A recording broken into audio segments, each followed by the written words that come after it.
రోజున Narasapuram parliament YSR Congress party తరపున MP అభ్యర్థిగా నామినేషన్ దాఖలు చేయడం జరిగింది. ఉదయం దేవాలయాలకు వెళ్ళి భగవంతుని సందర్శించుకొని ఈ రోజున ఉదయం 10 గంటలకు మా స్వగృహం నుంచి బయలుదేరి కలెక్టర్ ఆఫీస్కి పాదయాత్రగా కార్యకర్తలు నాయకులు అందరితో చేరుకుని నామినేషన్లు 2 సెట్లను దాఖలు చేయడం జరిగింది.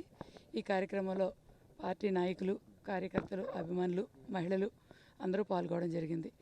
నా తరపున నా వెనుక ఎంతమంది ఈ కార్యక్రమంలో పాల్గొన్న వారందరికీ కూడా హృదయపూర్వకంగా నమస్కారాలు తెలియజేసుకుంటూ మరి నామినేషన్ దాఖలు చేయడం జరిగింది ఈ రోజున.